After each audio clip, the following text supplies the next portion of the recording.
Hi, and thanks for tuning into Talk ETFs, ETF.com's weekly video series. My name is Sumit Roy, and I'm Senior Analyst here at ETF.com. This week, I'm speaking with Jon Maier, who's the Chief ETF Strategist at JPMorgan Asset Management. Jon, thanks so much for joining me.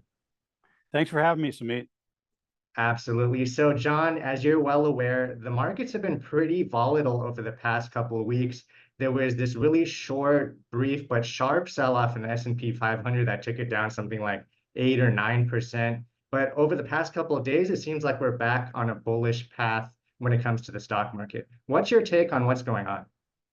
Yeah, it does seem like we had a kind of a mini flash correction that has certainly spiked volatility about 2 weeks ago, and volatility has since meaningfully declined. I think what caused the concern and the market sell-off was the carry trade in Japan, as well as some of the employment numbers where employment was ticking up. So where bad news actually became bad news, where in the recent past, good news has been bad news and bad news has been good news. But what we found over the past 2 weeks, first we had the CPI numbers come out. CPI numbers were increased 0.2% for the month, putting inflation just below 3% for the past 12 months, the lowest point since March of 2021. Very good sign. And the retail numbers came in stronger than expected, but that illustrated the fact that the consumer is still relatively strong. And I believe the combination of those 2 points, as well as that possibility for a soft landing, is still in the cards. The AI story is still pretty intact alongside the CapEx story. So AI improves efficiencies and companies are still spending. And the realization that the Fed is at peak interest rates and likely will cut 2 times this year has all crystallized and caused the market to move back up. That's great. So it certainly sounds like the bull thesis is still intact for the economy and for the stock market. You know, Jon, one interesting thing I noticed is that even in the depths of last week's sell-off, when you look at the flows data, ETFs still continue to accumulate money. ETF investors continue to put money to work even when the markets were selling off. You know, where are you seeing this money gravitate towards when it comes to ETFs? What kind of trends are you seeing? I think one of the most interesting trends I have been seeing is that the money that's been allocated towards the fixed income market. We know that peak rates occurred about a little over a year ago. And the expectations that I mentioned earlier is that the Fed will likely cut in September, probably another time in December. We're calling for 50 basis points in cuts this year. So if you think about how you're allocating in your overall portfolio, you want to be allocating towards fixed income. Fixed income, if you look at the 60-40 portfolio, has done pretty well this year, and fixed income is a component of that return. You want to capture the higher rates as they decline. Some want to go short and still maintain fairly high short-term money market plus type rates. So we are, over the past couple of years, actually, we have seen money allocated towards fixed income. And more recently, we've seen money moved towards actively managed fixed income. From our perspective, actively managed fixed income is an area of great interest because if you look at the overall market, the active space typically outperforms the passive space. We believe that passive indexes fall short of encompassing the entire fixed income market.